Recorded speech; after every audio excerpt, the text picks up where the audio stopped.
20 ساڵ تێپەڕ دەبێت بە سەردامەزراندنی ڕێکخراوی قوتابیانی کوردستان. بەو بۆنەیەوە مەکتەبی سکرتارێتی ڕێکخراوی قوتابیان فیستیڤاڵێکی تایبەتی بە کادیران لە شاری کۆیە ڕێکخست.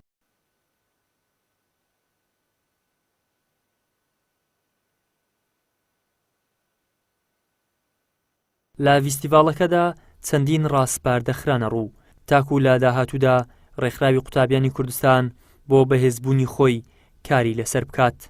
20 ساڵ تێدەپەڕێت بەسەر دامەزراندنی ڕێکخراوەکە وەکو بڕیارێکی مەکتەبی سکرتارێتی ڕێکخراو کە لیژنەیەک پێکەندرا بۆ ئەوی کە لەژێر ناونیشانی فیستیڤاڵی ساڵیات هەوڵ بدەین چالاکیێکی مەزن ئەنجام بدەین کە جیاواز بێ لە ساڵانی ڕابردوو لەوەی کا سەردانیکردن هەبێ بەڵکو ئاوێتەبوونی ئەندامان و کادرانی ڕێکخراوی قوتابیانی کوردستان لە شاری کۆیە، شاری حاجی قادر و مەلای گەورە کۆیان بکەینەوە و بەیەکەوە بین هەمومان ئەمڕۆمان کۆمەڵێک بڕگە و چالاکی تێدا ئەنجام بدەین کە کۆمەڵێک ڕاستپاردەی تێدا ئەنجام درا وەکو لیژنەیەکە بوون لە ناوەندەکان و بەرپرسی ناوەندەکان پێکهاتبوو بۆ وەرگرتنی سەرنج و پێشنیارەکان و ڕخنا و پێشنیار بۆ کاری داهاتوومان دیارە هەموو یاداش کراوە بۆ ئەوی کە لە داهاتوودا بیکەینە بەشێک لە کاری ڕێکخراوی قوتابیانی کوردستان و کاری ڕێکخراوی تێدا بەهێزتر و باشتر و چاکتر بکەین.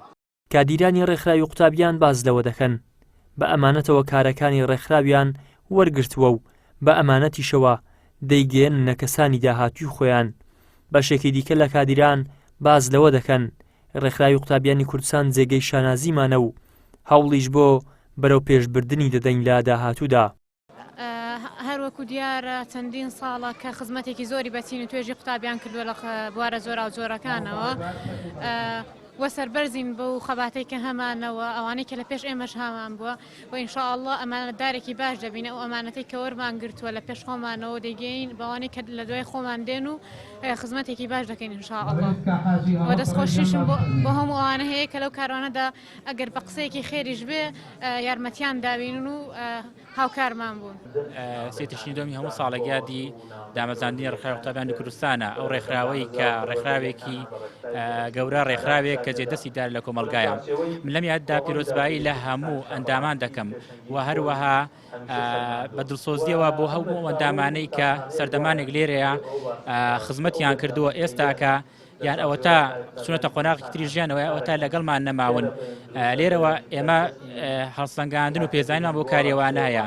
پیرۆزبایی لە هەموو ئەندامانی ئێستاکەم و هیوادارم ڕێکخراوی قوتابیانی کوردستان بێتە ڕێکخراوێک لە جێگای شانازی و تەمۆحی زیاتری ئێمە و گەنجان و قوتابیانی کوردستان و سەرجەم توێژەکانی کۆمەلگایە بێت.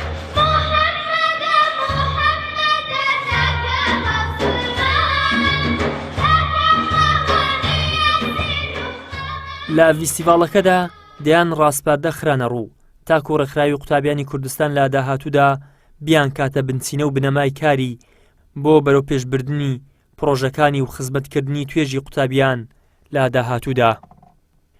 ئیدریس محەممەد، کەناڵی ئاسمانی پەیام، قەزای کۆیە.